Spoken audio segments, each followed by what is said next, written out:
Hey you guys, so today we're going to look at expressive color, and we're going to be using expressive color in our oil pastel self-portraits that we're going to be starting in the next class or two.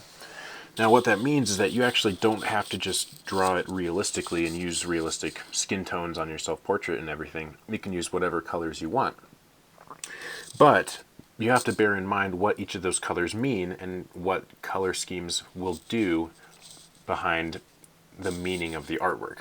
So with that in mind, we're going to take out those note sheets that I gave you at the end of last class, and under each number, I would like you to write adjectives about each color that you're seeing and what emotions it conveys to you, how it feels. Just describe what that color does and means to you as you look at it. So I'll do the first one with you just to give you an example.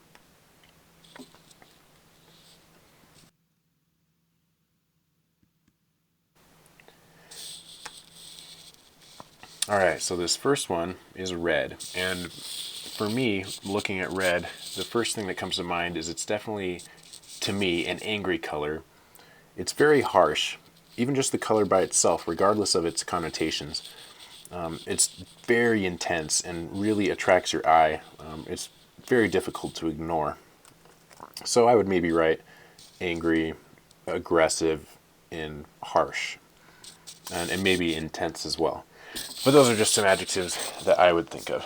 So for each of these, I'll give you guys about 15 seconds or so. And just write down the first thing that comes to mind.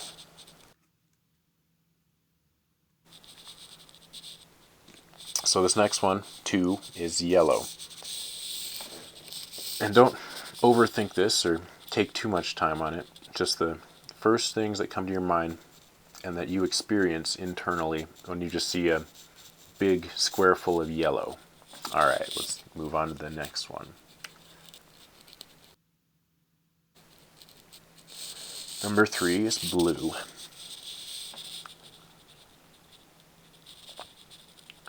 Just jot down whatever comes to mind. A couple more seconds.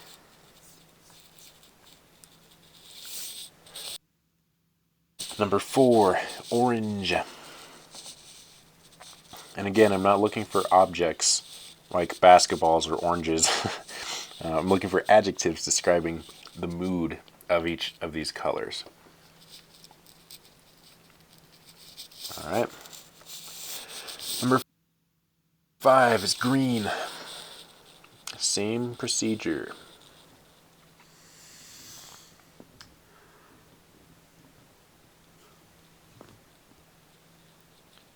Finish up your last word here. And 6, purple, violet, whatever you want to call it.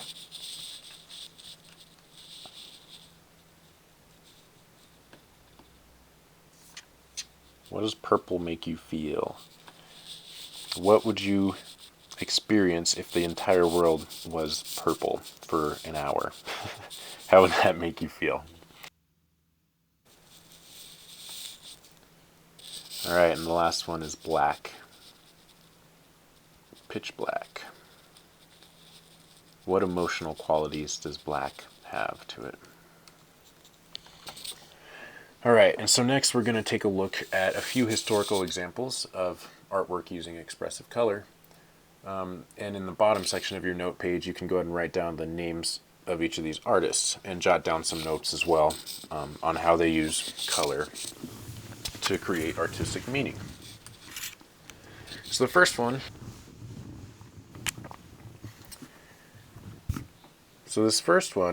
is one that many of you might be familiar with already. It's by Edvard Munch. It's called The Scream.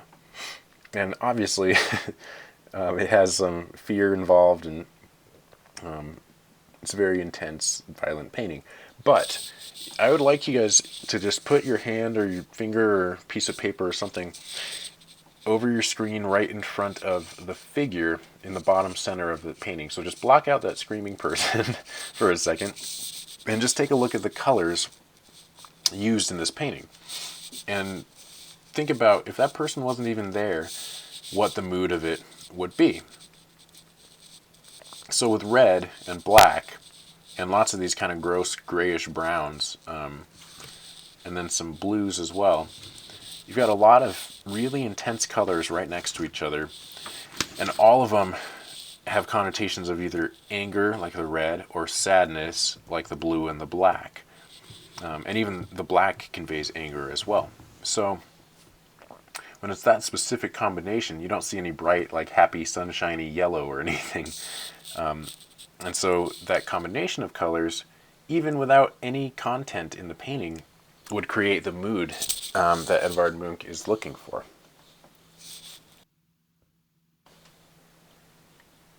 And our next example is by Pablo Picasso, The Old Guitarist. And this painting almost looks like someone took a lens of bluish glass or something and put it over the top. Everything in it is tinted with blue. Even the guitar would normally be more of an orangish brown, but because it's got this blue mixed into it, the whole thing is monochromatic. And blue is overwhelmingly a sad color. And I mean, even the term having the blues comes from the color blue. It's just representative of sadness. And it's also very peaceful in a way. It's not very harsh, like red or even yellow. It's more subtle, more toned down. So Pablo Picasso, using overwhelmingly that one color, makes his singular meaning pretty clear to a viewer.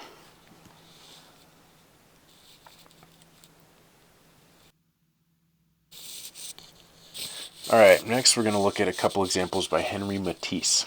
And both of these have pretty similar color schemes. He was one of the first painters in the French Art Academy to go against the grain by not just painting a realistic portrait, but actually using whatever colors he wanted. And in this painting, I can see at least one instance of every single color from red all the way through the spectrum. Now, this creates a few different effects emotionally.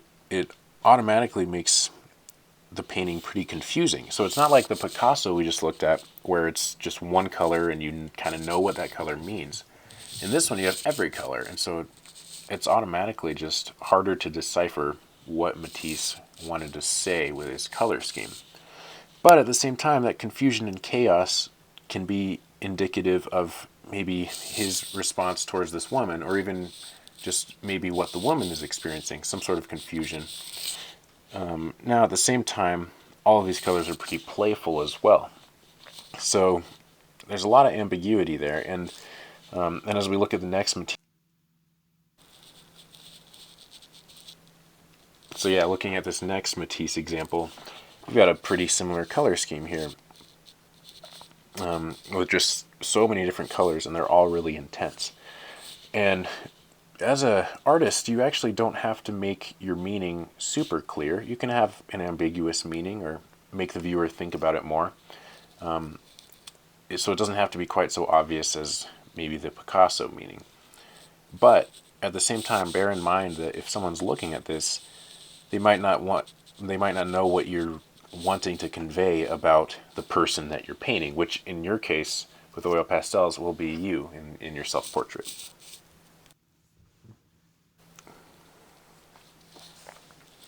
All right, so here we'll look at 3 different self-portraits by Vincent van Gogh. And he painted about 27 different self-portraits in his painting career. But first, I'd like you to imagine what all of these would look like if they were all 3 in black and white. They wouldn't have quite so much meaning to them because they'd all be the same. They'd just be a shot of Van Gogh's head and shoulders.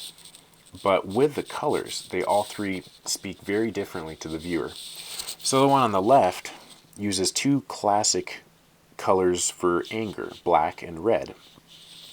Black, because it's so intense, it's the darkest color you can have. And red is actually the most saturated, most intense color you can have. So both of those extremes work well together to create unrest and visual tension and depict anger. The middle one is a lot more subtle, sort of yellowish, but lots of tans, lots of creams, a little bit of blue in there, maybe a little red. but mostly it's toned down in sort of this neutral zone of the color scheme. And that can create a much more ambiguous feel where the viewer doesn't know exactly what Van Gogh is trying to say in this one. But as a viewer, you also know that it just feels more calm automatically. And the last one, again, similar color scheme to Picasso here with the overwhelming dominance of blue. Maybe depicting sadness or regret or any sort of melancholy feel like that. And if you picture all three of these, again, as just being black and white, they would not have nearly as much individual meaning. They would all look basically the same. So with that in mind, we're going to next class make a few small practice sketches for our self-portraits of just kind of a general head, and use specific color schemes on the head and in the background to try and create specific moods, and thinking back to those notes that you took on each of those color slides as well, and what they mean. So think about between now and next class what you would like to say in your self-portrait about who you are on the inside, and then how you can apply some of these things that you've learned with using expressive color to convey that to a viewer of your self-portrait.